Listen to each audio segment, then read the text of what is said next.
Hello everyone, good morning, good evening. ఎలా ఉన్నారు?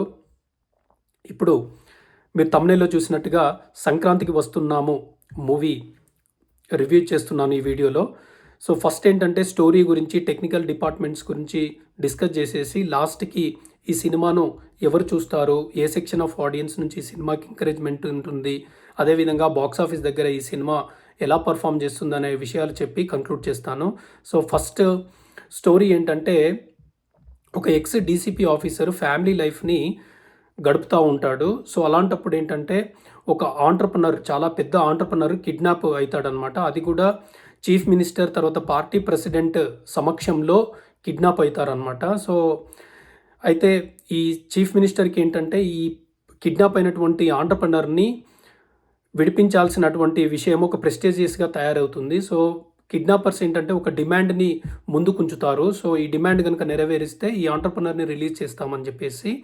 అయితే దీనికి ఒక ఛాలెంజింగ్ అనేది ఉంటుందన్నమాట. ఒక రోడ్ బ్లాక్ ఉంటుంది. సో కాబట్టి ముఖ్యమంత్రి వీళ్ళకి ఏంటంటే ఒక వేరే ఆప్షన్ ఉండదు. ఒక రెస్క్యూ ఆపరేషన్ చేసి ఈ ఆంట్రప్రనర్‌ని రిలీజ్ చేయాల్సినటువంటి అవసరం ఉంటుందన్నమాట.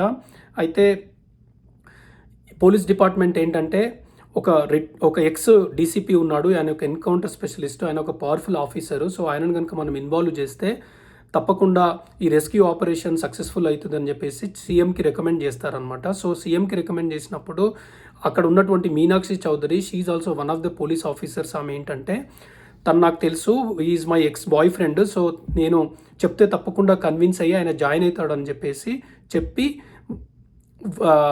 వెంకటేష్ వాళ్ళ ఇంటికి వెళ్తుందనమాట. సో వెంకటేష్ వాళ్ళ ఇంటికి వెళ్ళినప్పుడు ఏంటంటే, అక్కడ ఐశ్వర్య రాజేష్, వెంకటేష్ వైఫ్ ఎవరైతే ఉన్నారో ఆమెకి వీళ్ళిద్దరు ఎక్స్ లవర్స్ అని తెలుస్తుంది.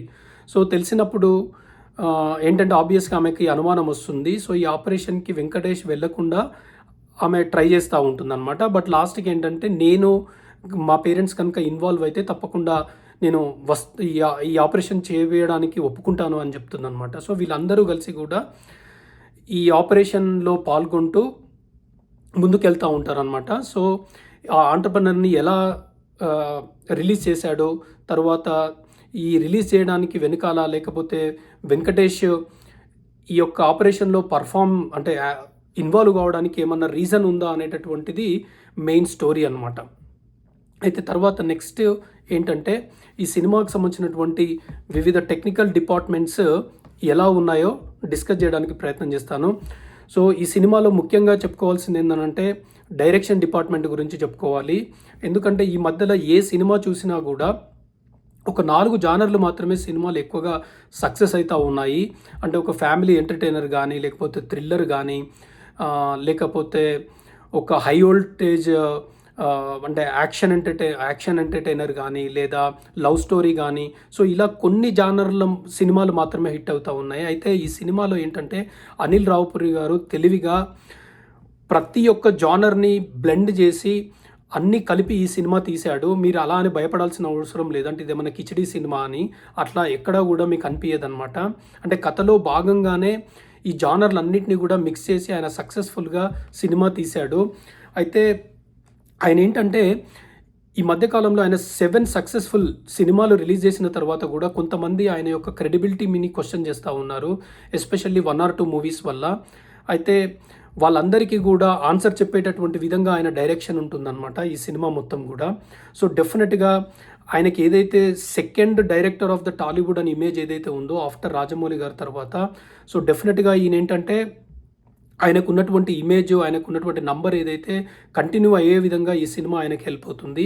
తర్వాత యాక్టింగ్ గురించి మాట్లాడదాము. సో యాక్టింగ్లో వెంకటేష్ గారు ఏంటంటే నెక్స్ట్ లెవెల్లో చేశారు. ఆయన ఏజ్ అయినట్టు కూడా మనకు చాలా సీన్లలో అనిపించదు అనమాట. ఎక్కడో 1 or 2 సీన్లలో తప్పితే చాలా సినిమాలలో ఆయన ఇంకా కొంచెం యంగ్గా కనబడతాడు. మనకి F2, F3 కంటే కూడా ఇంకా కొన్ని సినిమాలలో యంగ్గా కనబడతాడు. అలాగే ఐశ్వర్య రాజేష్ కానీ, మీనాక్షి చౌదరి కానీ వాళ్ళిద్దరూ గర్ల్ ఫ్రెండ్గా, వైఫ్గా పర్ఫెక్ట్గా సెట్ అయ్యారనమాట. అయితే ఈ సినిమాకి ముందేంటంటే, అరే హీరోకి హీరోయిన్స్కి ఇంత ఏజ్ గ్యాప్ ఉంది కదా, వీళ్ళేంటి లవర్ ఏంటి, తర్వాత వైఫ్ ఏంటి అని చెప్పేసి కొంతమంది అయితే క్రిటిసైజ్ చేశారు. సో వాళ్ళందరికీ సమాధానం చెప్పేటట్టుగా, జస్టిఫికేషన్ ఇచ్చేటటువంటిగా కొన్ని సీన్లు ఉంటాయి అన్నమాట. సో ఆ విషయంలో డైరెక్టర్ నిజంగా వాళ్ళందరినీ కూడా కన్విన్స్ చేసేటటువంటి విధంగా ఉన్నాడు.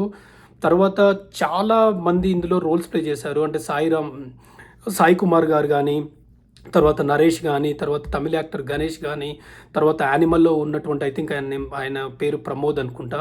సో ఆయన కానీ, తర్వాత అవసరాల శ్రీనివాస్ గారు కానీ, సో ఇలా చాలామంది కూడా యాక్టర్స్ ఉన్నారనమాట. అయితే వీళ్ళందరూ కూడా వీళ్ళ రోల్స్ ఎలా అంటే ఎవరిది తక్కువ ఉండదు, ఎవరిది ఎక్కువ ఉండదు. అంటే ఆ రోల్‌కు జస్టిఫికేషన్ చేసేటటువంటి విధంగా వీళ్ళందరి రోల్స్ కూడా కరెక్ట్‌గా ఆయన తీసుకొచ్చాడు.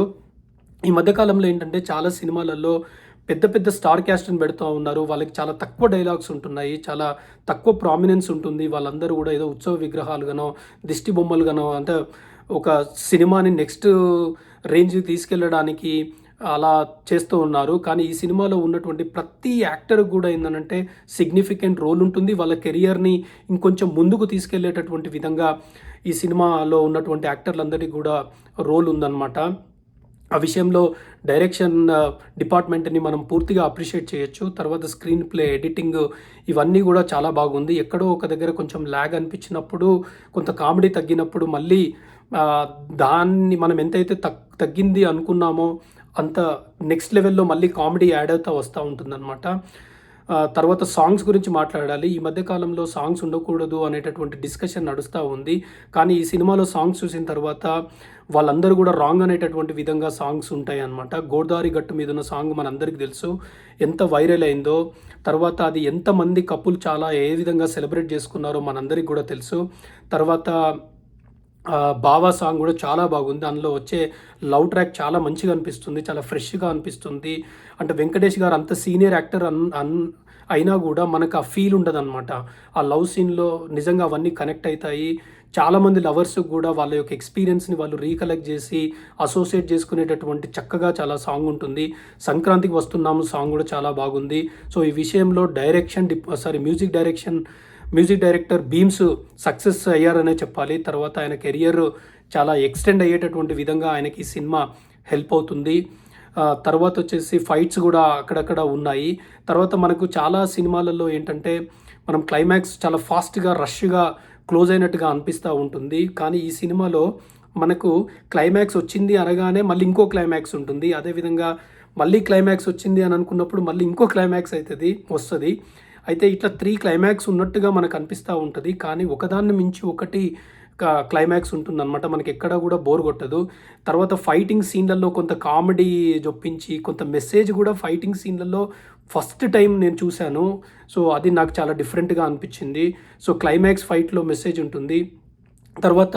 దాని తర్వాత కూడా ఒక ఎమోషనల్ రైడ్ క్యారీ చేశాడనమాట. అంటే ఫైట్స్ అయిపోయిన తర్వాత సినిమా జనరల్‌గా ఫాస్ట్‌గా క్లోజ్ అవుతుంది.